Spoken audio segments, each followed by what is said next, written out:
அனைவருக்கும் வணக்கம். அரசு அதிகாரிகளை உருவாக்கும் நோக்கில் உங்கள் இம்பல்ஸ். வெல்த் நிச்சயம் 2025 அப்படிங்கிற டைட்டில் ஃப்ரீயா கிளாஸ் அண்ட் டெஸ்ட் ப்ரொவைட் பண்ணிட்டு இருக்கோம். அது நம்ம 12th ஹிஸ்டரி பார்த்துட்டு இருக்கோம். 12th ஹிஸ்டரியில் 7th lesson.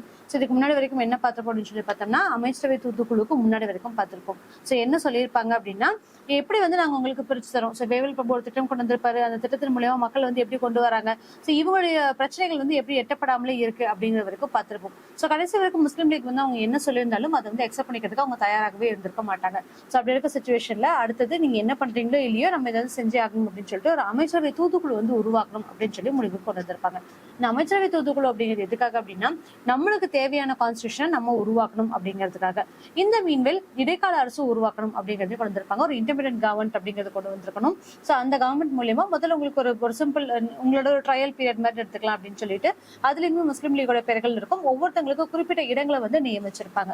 இதுலயுமே கான்ட்ரவர்சிஸ் நடந்திருக்கும். ஓகேங்களா? இப்படி ஒவ்வொரு கான்ட்ரவர்சியும் நடந்ததுக்கு அப்புறம் லண்டன்ல இருக்கக்கூடிய அவருடைய வைஸ்ராய்க்கு அரசு பிரதிநிதிக்கு ரொம்ப கோவம் வந்திருக்கும்.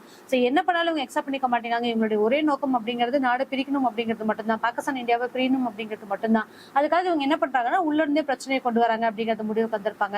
எது நடக்குதோ இல்லையோ நம்ம அமைச்சரவை தூதுக்குள்ள இன்டர்ம் கவர்மெண்ட் அப்படிங்கிறத இடைக்கால அரசு அப்படிங்கிறத நியமிச்சே ஆகணும் அப்படிங்கிற ஒரு முடிவுக்கு வந்திருப்பாங்க. ஜவஹர்லால் நேருல இடைக்கால அரசும் நியமிச்சிருப்பாங்க. அந்த டைம்லயுமே நாடு முழுவதுமே பிரச்சனையா போயிருக்கும். இந்து முஸ்லிம் பிரச்சனை அப்படிங்கிறது ரொம்ப தலைவிரிச்சு ஆடக்கூடிய ஒரு இடமா இருந்திருக்கும். அகமதாபாத், கல்கட்டா, கடைசியில கிழக்கு வங்காளம், இந்த இடத்துல எல்லாமே பார்த்தோம் அப்படின்னா ஈஸ்ட் பெங்கால், இது எல்லா இடத்துலயுமே பிரச்சனைகள் வந்திருக்கும். வடமேற்கு மாகாணங்களுமே பிரச்சனை வந்திருக்கும். இந்த இடங்களாமே சார்ட் அவுட் பண்ணும் அப்படின்னு சொல்லிட்டு காந்தியடிகள் ஒவ்வொரு இடத்துலயும் முயற்சி செஞ்சிருப்பாரு. கடைசியா நவகாலியில இருந்திருப்பாரு. நவகாலி அப்படிங்கிறது ஈஸ்ட் பெங்கால் இருக்கக்கூடிய ஒரு இடம். அந்த இடத்துல இருந்து இவங்களுடைய போராட்டங்கள் கொண்டு வந்திருப்பாங்க.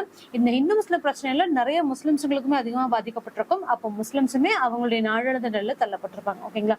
இது இதுல இருக்கக்கூடிய ஒரு ஜஸ்டான ஸ்டோரி. இப்ப இருக்கக்கூடிய விஷயங்கள் பார்த்துக்கலாம். இது முக்கியமா இருக்கக்கூடிய என்னென்ன டேட்டாஸ் அப்படிங்கிறது, ஃபேக்ட்ஸ் அப்படிங்கிறது நம்ம பார்த்துடலாம். சரிங்களா? அப்போ அமைச்சரவை தூதுக்குழு அப்படிங்கிறது 2ஆம் உலகப் போருக்கு பின் பெரும் மாற்றங்கள் ஏற்பட்டிருந்த சூழல்ல அமைச்சரவை தூதுக்குழு அப்படிங்கிறது உருவாக்கப்பட்டிருந்துச்சு. செகண்ட் வேர்ல்ட் வார் நடந்து முடிஞ்சிச்சு. நான் உங்களுக்கு சொன்ன மாதிரி உங்களுக்காக சொல்லிட்டு நாங்க கொண்டு வரோம் அப்படின்னு சொல்லிட்டு இந்த அமைச்சரவை தூதுக்குழு ஏற்படுத்துறாங்க. இந்திய நாட்டுக்கென்று நியமிக்கப்பட்டிருந்த அரசு செயலாளர் யார் இருப்பாங்க அப்படின்னா ஸ்டாஃபோர்ட் கிரிப்ஸ். முதல்ல சொல்லியிருந்தேன், கிரிப்ஸ் தூதுக்குழு வேற, அமைச்சரவை தூதுக்குழு வேற. கிரிப்ஸ் தூதுக்குழுவே நம்ம ஏத்துக்கல, அமைச்சரவை தூதுக்குழுவை அக்செப்ட் பண்ணியிருப்போம். அதுல ஒருத்தர் ஸ்டாஃபோர்ட் கிரிப்ஸ் அப்படிங்கிறவர் இருப்பாரு. ஏவி அலெக்சாண்டர், ஃபெட்ரிக் லாரன்ஸ் அப்படின்னு சொல்லக்கூடிய 3 பேர் உறுப்பினராக கொண்டுதான் இந்த அமைச்சரவை தூதுக்குழு அமைஞ்சிருக்கும். ஓகேங்களா? மார்ச் 1946ல இந்தியா வந்திருப்பாங்க. முழு அதிகார மாற்றத்தை ஏற்பதற்கான தேவையான அரசை உருவாக்க முனைந்தது. இதுதான் விஷயம். உங்களுக்காக சொல்லி நீங்க ஒரு கவர்மெண்ட் உருவாக்கிக்கோங்க, எல்லா பொறுப்புகளும் நாங்க உங்களுக்கே கொடுக்கறோம் அப்படிங்கக்கூடிய ஒரு வாதத்துக்காக தான் இது உள்ள வந்திருக்கும். அப்ப என்ன சொல்லியிருப்பாங்க அப்படின்னா, இந்த தூதுக்குழு மாகாணங்களிலும் சுதேசாட்சிக்குட்பட்ட பிரதேசங்களிலுமே தேர்தல் நடத்தி அது மூலமா பிரதிநிதிகளை உங்களுக்கு ரெப்ரசன்டேட்டிவ் நீங்களே தேர்ந்தெடுத்துக்கோங்க. அது எலெக்ஷன்ஸ் மூலியமா, ஓட்டிங்ஸ் மூலியமா நீங்க எடுத்துக்கோங்க அப்படிங்கறதையும் சொல்லியிருப்பாங்க. ஓகேங்களா? அது மூலமா என்ன பண்ணலாம், இந்தியன் கான்ஸ்டிடியூஷன் உருவாக்கக்கூடிய உரிமை உங்களுக்கு இருக்கு, நீங்க அரசியல் சாசனத்தை உருவாக்குங்க அப்படிங்கறதையும் முன்மொழியுது. இதே டைம்ல இந்திய பிரிவினை பற்றிய சிந்தனைகள் எதுவும் முக்கியத்துவம் தரவில்லை. அதான் முதல்ல நம்ம சொல்லியிருப்போம்ல, எல்லாமே இது ஒருங்கிணைந்த இந்தியாவா தான் இருக்கு. இன்டெகிரேட்டட் இந்தியா தான் நம்ம பார்க்க வர முறையிலேயே இந்தியா பாகிஸ்தான் அப்படிங்கிறது கிடையாது அப்படிங்கக்கூடிய விஷயத்த அவங்க அக்செப்ட் பண்ணிக்கவே இல்லை. உங்களுக்கான அதிகாரத்தை நாங்க கொடுத்துறோம், நீங்க எல்லாருமே சேர்ந்து ஒட்டுக்காக இதே மாதிரி உங்களுக்கான ரூல் நீங்க கொண்டு வாங்க அப்படிங்கறதே இவங்க சொல்ல வராங்க. அப்படி இருந்தாலுமே அதற்கு மாற்றா இன்னொன்னு என்ன சொல்றாங்க அப்படின்னா, வடகிழக்கு மற்றும் வடமேற்கு மாகாணங்கள்ல, ஏன்னா அந்த இடத்துல தானே முஸ்லிம்ஸுடைய பெரும்பான்மை அதிகமா இருக்கு. அப்ப வடகிழக்கு மற்றும் வடமேற்கு மாகாணங்கள்ல முஸ்லீம் லீகினுடைய செல்வாக்க நிறுவக்கூடிய வகையில ஒரு கூட்டாட்சி அமைச்சுக்கோங்க. நீங்க ஏன் பிரிக்கிறீங்க? அதுக்கு பதிலா இன்ஸ்டன்ட் நீங்க 2 பேரும் சேர்ந்துட்டு கூட்டாட்சி முறையில நீங்க அமைச்சுக்கலாம் அப்படிங்கறதையும் சொல்றாங்க. இந்தியாவுடைய பிறப்பகுதிகளை காங்கிரஸ் நிர்வகிச்சுக்கிட்டோம். எந்த இடத்துல முஸ்லீம் பெரும்பான்மை அதிகமா இருக்கோ அங்க ஒரு கூட்டாட்சியை நீங்க நிறுவிக்கோங்க அப்படின்னு சொல்ல வராங்க. 1946 ஜூன் 6ல முதல்ல என்ன பண்றாரு அப்படின்னு சொல்லி பார்த்தோம்னா, ஜின்னா இதை அக்செப்ட் பண்ணிக்கிறார். ஓகே, நீங்க சொல்றது கரெக்ட், எங்களுக்கு என்ன தேவை, அதோட கான்டெக்ட்ஸ் இருக்கக்கூடிய மாவட்டங்கள் எல்லாமே முஸ்லிம்ஸ் ரூல் பண்ணும் அப்படிங்கறது அவங்களோட தேவையா இருக்கு. எங்களுக்கு ஒதுக்கப்பட்ட இடங்களை நாங்க ரூல் பண்ணிக்கிறோம் அப்படிங்கறதுல இவங்க ஃபர்ஸ்ட் அக்செப்ட் பண்ணிக்கிறாங்க. இதற்கிடையே காங்கிரஸ் அமைச்சர் தூதுக்குழு நோக்கத்துல சட்டசபையை உருவாக்கணும் அப்படிங்கக்கூடிய ஒரு விஷயத்த அவங்க ரொம்ப சாலிடா தெரிஞ்சுக்கிறாங்க. நம்மளுக்காக சொல்லிட்டு ஒரு சட்டசபை இருக்கணும், அந்த சட்டசபையில நம்மளுடைய அதிகாரங்கள் நிறைவேற்றுறதுக்கான சட்டங்கள் இருக்கணும், அந்த அதிகாரங்களை உருவாக்குறதுக்கான கான்ஸ்டிடியூஷன்ஸ் இருக்கணும். அது ரொம்ப முக்கியமான விஷயம் அப்படிங்கறத காங்கிரஸுமே அக்செப்ட் பண்ணிக்கிறாங்க. இந்த டைம்ல 1946 ஜூலை 7ல என்ன பண்றாங்க அப்படின்னு சொல்லி பார்த்தோம்னா, ஜூன் 6ல அதாவது சொல்லி முடிச்ச உடனே முஸ்லீம் லீக் என்ன பண்றாங்க, நாங்க அக்செப்ட் பண்ணிக்கிறோம்ட்டாங்க. இவங்க ஒரு மாசம் எல்லாம் யோசிச்சு பார்த்துட்டு 1946 ஜூலை 7ல ஓகே நீங்க சொல்றது கரெக்ட், அதனால நாங்களுமே பார்த்தோம் அப்படின்னா இந்த அமைச்சரவை தூதுக்குழு அக்செப்ட் பண்ணிக்கிறோம் அப்படின்னு சொல்லியிருப்பாங்க. ஒன்ஸ் ஆஃப்டர் ஐஎன்சி வந்து இதை எக்ஸப்ட் பண்ணதுக்கு அப்புறமா அகேன் முஸ்லீம் லீக்ல ஒரு பிரச்சனை வந்திருக்கும். ஸோ எப்படி ஒரு கூட்டாட்சி முறையில் அவங்க வந்து எக்ஸப்ட் பண்ணிக்கணும்னு நினைப்பாங்க, திருப்பி நம்ம சிறுபான்மையா இருக்கிறதுனால நம்மள வந்து அடிமைப்படுத்தப்படுவாங்களே, இல்லை நம்மளுக்கான உரிமைகள் மறுக்கப்படுமோ அப்படின்னு அவங்களுக்குள்ளேயே ஒரு பிரச்சனைகள் போயிட்டு இருந்திருக்கும். ஸோ இந்த மாதிரி ஒரு ரகசிய பேச்சுவார்த்தை மூலமா என்ன பண்ணிருப்பாங்கன்னா 1946 ஜூலை 29 கிட்டத்தட்ட ஒரு 27 நாள்ல திருப்பி என்ன பேசியிருப்பாங்க, இல்ல நான் வந்து இதை எக்ஸப்ட் பண்ணிக்க மாட்டேன் அப்படின்னு சொல்லிட்டு முகமது அலி ஜின்னா அகேன் வந்து ரெஃப்யூஸ் பண்ணியிருப்பாங்க. இந்த டைம்ல ஒரு விஷயம் என்ன அப்படின்னா, ஒரு கட்டத்துல இவங்க சொல்லக்கூடிய கருத்துக்களை முஸ்லீம் லீக் கூட ஏத்திருப்பாங்க. ஆனா ஜின்னா என்ன பண்ணிருப்பாரு அப்படின்னா, இல்ல நான் அக்செப்ட் பண்ணிக்க மாட்டேன், எனக்கு இதெல்லாம் நான் சட்டசபையில பங்கு எடுக்க மாட்டேன் அப்படிங்கிற விஷயத்த அவர் தெளிவா இருந்திருப்பாரு. ஓகேங்களா? சோ நீண்ட கலந்தாலோசனைக்கு பின் 1946 ஜூன் 15 அரசு பிரதிநிதி வந்து ஒரு இடைக்கால அரசு கொண்டு வரணும் அப்படின்னு சொல்லி சொல்றாங்க. சோ இங்க முன்னாடி சொல்றாங்களா, ஜூன் 6 வந்து ஜின்னா ஒப்புதல் தராங்க. ஓகே, நீங்க ஒப்புதல் கொடுத்தீங்க, முஸ்லீம் லீக் தானே பிரச்சனையா இருக்கு, காங்கிரஸுக்கு எந்த இஷ்யூ இல்ல அப்படின்னு சொல்லிட்டு 1946 ஜூன் 15 நீங்க ஒரு இன்டம் கவர்மெண்ட் ஓபன் பண்ணுங்க, அதுல வந்து ஒரு 14 பேருக்கு அழைப்பு கொடுக்குறாரு, நீங்க எல்லாம் சேர்ந்தான்னு சொல்லிட்டு. இதையெல்லாம் கேட்டுட்டு இவங்களோட அழைப்புகள் எல்லாம் ஏத்துட்டு தான் திருப்பி வந்து என்ன பண்றாங்க அப்படின்னு சொல்லி பார்த்தோம்னா, நம்மளுக்கு இது வந்து கரெக்டா இருக்கும் அப்படின்னு சொல்லிட்டு, ஏன்னா இவங்க கொண்டு வரது இந்த வாட்டி கண் துடைப்பு இல்ல, நம்மளுக்கான ஒரு அதிகாரத்தை தான் வந்து அவங்க பகிர்ந்துக்கணும் அப்படின்னு சொல்லி நினைக்கிறாங்க அப்படின்னு சொல்லிட்டு தான் காங்கிரஸ் வந்து அக்செப்ட் பண்ணியிருப்பாங்க. ஆனா அகேன் ஆஃப்டர் இந்த மாதிரியான ஒரு விஷயங்கள்லாம் நடந்ததுக்கு அப்புறமா இவங்களுக்கான அரசு பிரதிநிதிகளை கொண்டு வந்திருப்பாங்க, இவங்களுக்காக சில இன்கம் கவர்மெண்ட் ஏற்படுத்துறதுக்கான சில பேர்களை தேர்ந்தெடுத்திருப்பாங்க. இந்த தெரிஞ்சதுக்கு அப்புறம் தான் முஸ்லீம் லீக் வந்து இதை அப்போஸ் பண்ணுவாங்க. அப்படி 14 பேருக்கு அழைப்பு கொடுக்குறாங்க. அந்த 14 பேர் யாரா இருக்காங்க அப்படின்னு சொல்லி பார்த்தோம்னா, காங்கிரஸ் சார்பாக ஜவஹர்லால் நேரு, வல்லபாய் பட்டேல், ராஜேந்திர பிரசாத், ராஜாஜி, ஹரிகிருஷ்ண மஹதப், இவங்க வந்து இந்த 5 பேருக்கு அழைப்பு கொடுத்திருப்பாங்க. அதே மாதிரி முஸ்லீம் லீக் சார்பா முகமது அலி ஜின்னா, லியாகத் அலி கான், முகமது இஸ்மாயில் கான், ख्वाजा सर நசீமுதீன் மற்றும் அப்துல் ரஃப் நிஷர் அப்படின்னு சொல்லக்கூடிய இந்த 5 பேருக்கு முன்னுரிமை கொடுத்திருப்பாங்க, அழைப்பு கொடுத்திருப்பாங்க. அது மட்டும் இல்லாம சீக்கியர்கள் சார்பா சர்தார் பல்தேவ் சிங் அப்படிங்கிற ஒருத்தங்களுக்கும், பார்சி கில்டி சார்பா சார் என்பி என்ஜினியர் அப்படிங்கிற ஒருத்தருக்கும், ஒடுக்கப்பட்ட வகுப்போட சார்பா ஜெகன்வீரராம் அப்படிங்கிற ஒருத்தங்களுக்கும், இந்திய கிறிஸ்தவர்கள் சார்பா ஜான் மத்தாய் ஒருத்தங்களுக்கும் மொத்தமா 14 பேருக்கு வந்து அழைப்பு விட வச்சிருப்பாங்க. சோ நீங்க எல்லாம் உள்ள வாங்க, உங்களுடைய கருத்துக்கள் இப்ப எல்லாத்தையும் ரெப்ரசென்ட் பண்றதுக்கு ஒருத்தங்க இருக்காங்கல்ல, சிறுபான்மையா இருந்தாலும் யாரையுமே நம்ம விட்டு வைக்கல, எல்லா சமூகத்தை சார்ந்தவங்களும் உள்ள வந்துட்டாங்க அப்படிங்கறதுல இவங்க ரொம்ப முக்கியமான ஒரு விஷயத்துல இருந்திருப்பாங்க. இந்த 14 பேருக்கு அழைப்பு விடுச்சிருப்பாங்க. இடைக்காலங்களில் பங்கெடுக்க தங்களுக்கு வழங்கப்பட்ட 5 இடங்கள்ல ஜாகிர் ஹுசைனோட பேரை வந்து இந்தியன் காங்கிரஸ் சொல்லியிருக்காங்க. சரிங்களா, எங்களுக்கு 5 இடங்கள் நீங்க கொடுத்துருக்கீங்களா, அதுல நாங்க இவரை முன்வைக்கிறோம் அப்படின்னு சொல்லிட்டு. இதுக்குமே என்ன பண்ணிருப்பாங்க அப்படின்னா 1946 ஜூலை 29 இதுக்கப்புறம் தான் ஜாகிர் ஹுசைனோட பேரை வந்து முன் வச்சதுக்கு அப்புறமா தான் முஸ்லீம் லீக் என்ன பண்றாங்க, நாங்க வந்து இதை நிராகரிக்கிறோம், எங்களுக்கு இது தேவையில்லை, இது மறுபடியும் ஒரு கண்துடைப்பா இருக்குன்னு சொல்லிட்டு அவங்க ஒரு புதுசா வந்து பிரச்சனைகளை கிரியேட் பண்ண ஆரம்பிக்கிறாங்க. 1946 ஜூலை 29 முஸ்லீம் லீக் வந்து இதுக்கு எதிர்ப்பு தெரிவிக்கிறாங்க. அது மட்டும் இல்லாம நான் சட்டசபையில வந்து பங்கெடுக்க போவது இல்ல அப்படிங்கறதையும் இவங்க சொல்றாங்க. சோ இதை கேட்டு பிரிட்டிஷர்ஸ்க்கு ரொம்ப கடுப்பா இருக்கு, ஏதாவது ஒருத்தங்க ஏதாவது ஒரு முடிவுக்கு வந்தாதானே நாங்க அடுத்த விஷயம் எடுக்க முடியும், இப்படி உங்களுக்குள்ளே பிரச்சனை பண்ணிட்டு இருந்தீங்கன்னா என்ன பண்ண முடியும்னு சொல்லிட்டு இவங்களுமே வந்து அப்போஸ் பண்ண ஆரம்பிக்கிறாங்க. சோ ஃபைனலி வைஸ்ராய் என்ன பண்றாங்க அப்படின்னா 1946 ஆகஸ்ட் 12 அன்னைக்கு காங்கிரஸ் தலைவர் நேருவை வச்சு, நீ என்ன பண்ணுவே எது பண்ணுவே எனக்கு தெரியாதுப்பா, இமீடியட்டா நீ இன்டர்ம் கவர்மெண்ட் ஸ்டார்ட் பண்ணு, இந்த மாதிரி போர் பிரச்சனைங்கிறது போய்கிட்டே இருக்கும், அப்போ உங்களுக்காக எங்களுடைய உரிமைகள் நாங்க விட்டு தரவும் முடியாது, இங்க நாங்க காலி பண்ணிட்டும் போக முடியாது அப்படின்னு சொல்லிட்டு இவங்க கிட்ட சொல்றாங்க.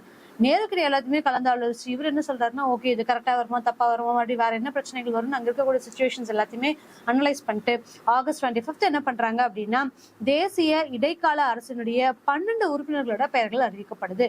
ஸோ இதுல 5 ஹிந்து பேர் இருக்கு, 3 முஸ்லீம் பேர் இருக்கு, மற்ற சொன்ன குறிப்பிட்ட ஒவ்வொரு இடங்களையுமே சிறுபான்மையினர்கள் ஒவ்வொருத்தங்க இடத்துல இருந்து, பார்சியில இருந்து 1, ஜெயின்ஸ்ல இருந்து 1, சிங்ல இருந்து ஒருத்தங்க, இந்த மாதிரி சீக்கியர்கள் சார்பா 1, பார்சிகள் சார்பா 1, கிறிஸ்டியன்கள் சார்பா 1 அப்படின்னு சொல்லிட்டு அங்கேயும் பிரிக்கிறாங்க. சொல்லிட்டு இன்னும் 2 இஸ்லாமியர்களோட பேர் வந்து நாங்க பின்னர் அறிவிப்போம் அப்படின்னு சொல்லி சொல்றாங்க. ஸோ 14 பேர் அழைப்பு விடுவிச்சாங்க, அவங்க திருப்பி அதை அகெயின்ஸ்ட் பண்றாங்க. அதுக்கப்புறமா ஆகஸ்ட் 25 1946 என்ன பண்றாங்க அப்படின்னா, ஒரு இன்டர்ம் கவர்மெண்ட் ஸ்டார்ட் பண்ணியே ஆகணும் அப்படின்னு சொல்லிட்டு அதுல 12 பேர்த்தோட பேரை வந்து முன்மொழியறாங்க. சோ அதுல யார் யார் இருக்காங்க அப்படின்னா, நேரு, வல்லபாய் பட்டேல், ராஜேந்திர பிரசாத், ஆசிஃப் அலி, ராஜாஜி, சரத் சந்திர போஸ், ஜான் மத்தாய், சர்தார் பல்தேவர் சிங், ஷாஃபத் முகமது கான், ஜெகஜீவன் ராம், சையத் அலி ஷாஹிர், இந்த மாதிரி குறிப்பிட்ட பேர்களா வைக்கிறாங்க. அதுல சீக்கியர்கள் சார்பா சில பேரை வந்து மாற்றமும் செய்யறாங்க. ஓகேங்களா, இந்த மாதிரியான விஷயங்கள் எல்லாத்தையுமே இவங்க முன்னாடி கொண்டு வராங்க. அப்போ ஒவ்வொருத்தவங்களோட சார்பா எல்லாத்தையுமே ரெப்ரசென்ட் பண்றதுக்கான முடிவுகள் இங்க எடுக்கப்பட்டுச்சு. இதுக்கப்புறம் இவங்களுக்கு பதிலா இவங்க அப்படின்னு சொல்லிட்டு சில மாற்றங்கள் கொண்டு வராங்க. அது யார் அப்படின்னு சொல்லி பார்த்தோம்னா, ஹரிகிருஷ்ண மஹதப் அவருடைய இடத்துக்கு பதிலா சரத் சந்திர போஸ் அப்படிங்கிறவர் நியமிக்கப்படுறாரு. அதே மாதிரி பார்சி இனத்துல இருந்து என்பி என்ஜினியர் அப்படிங்கக்கூடிய இடத்துக்கு பதிலா குவர்ஜி சொஹர் முஸ்ஜி பாபா அப்படிங்கிறவரையும் நியமிக்கப்படுறாங்க. ஓகேங்களா? சோ இவங்களுக்கான கொடுக்கப்பட்ட இடத்துல காங்கிரஸ் என்ன பண்றாங்க அப்படின்னு சொல்லி பார்த்தோம்னா அவங்களுக்கான உறுப்பினர்களை நியமிக்கிறாங்க. ஏன் நீங்க வந்து அக்செப்ட் பண்ணிக்கிறதுக்கு தயாராவே இல்லை, உங்களுக்கான ஒதுக்கப்பட்ட இடங்களை நாங்க 3 பேரை சொல்லிட்டு இன்னும் 2 பேர் நாங்க கொடுக்கல, நீங்க அக்செப்ட் பண்ணா மட்டும்தான் நம்மளால வந்து ஒரு இடைக்கால அரசாங்கத்தை உருவாக்க முடியும், அதை நீங்க செய்ய தவறிட்டீங்க அப்படின்னு சொல்லிட்டு அந்த 2 இடங்களுமே வந்து காங்கிரஸ் அவங்கள உறுப்பினர்களை நியமிக்கிறாங்க. அவங்க யார் அப்படின்னா ஆசப் அலி, ஷாஃபத் அகமது கான், சையத் அலி ஷாஹர் அப்படின்னு சொல்லக்கூடியவங்க. இன்னும் இவங்களை வந்து நியமிக்கிறாங்க. ஓகேங்களா? சொல்லிட்டு அங்கேயுமே வந்து அவங்களுக்கான இடங்கள்ல ஒரு இஸ்லாமியர்களை நியமிக்கிறாங்க. இப்போ முஸ்லீம் லீக் என்ன பண்றாங்க அப்படின்னு சொல்லி பார்த்தோம்னா இந்த பிரச்சனை எல்லாத்தையுமே எடுத்துட்டு ஆகஸ்ட் 16 என்ன பண்றாங்க, நேரடி நடவடிக்கை நாளுக்கு கொண்டு வராங்க. நான் வந்து அக்செப்ட் பண்ணிக்க மாட்டேன், இதை வந்து நான் அப்போஸ் பண்றேன், என்னால ஏத்துக்க முடியாது அப்படின்னு சொல்லிட்டு எல்லா கதைகளையும் கேட்டதுக்கு அப்புறமா இவங்க வந்து நேரடி நடவடிக்கை நாள் வராங்க. இந்த நேரடி நடவடிக்கை நாளுக்கு நடுவுல தான் வந்து ஆகஸ்ட் 25 என்ன ஆனாலும் பரவாயில்ல, 12th வந்து அவங்க அப்போஸ் பண்றாங்க, 25th வந்து இன்டர் கவர்மெண்ட் கிரியேட் பண்ணும் அப்படின்னு சொல்லி ஒரு முடிவுக்கு வராங்க. இங்க இடைக்கால அரசாங்கம் உருவாக்கம் நடக்குது அப்படின்னு சொல்றது தெரிஞ்சுக்கிட்டு முஸ்லீம் லீக் என்ன பண்றாங்கன்னா இன் மிடில் இதை வந்து அப்போஸ் பண்ணியே ஆகணும் அப்படின்னு சொல்லிட்டு நேரடி நடவடிக்கைனால அங்க இருக்கக்கூடிய இஸ்லாமியர்களுக்கு எல்லாமே அழைப்பு விடுவிக்கிறாங்க. சோ இந்த இடங்கள்ல கல்கத்தாவிலையும் டெல்லியிலையும் ஏற்படக்கூடிய விஷயங்கள்லாம் நிறைய அடித்தடி பயங்கர பிரச்சனைகள் வருது, ரத்த ஆறு ஓடுது. சோ யாராலையுமே எதுவுமே பண்ண முடியல. இப்ப காந்தி என்ன பண்றாரு அப்படின்னு சொல்லி பார்த்தோம்னா வழக்கம் போல அவர் ஒவ்வொரு இடங்களையும் போய் அகிம்சையை முன்னிலைப்படுத்தணும், அந்த இடங்களுக்கு நேர்ல போகணும் அப்படின்னு சொல்லிட்டு ஒரு சில சீட்டுகளை அழைச்சிட்டு எல்லா பக்கமும் போறாரு.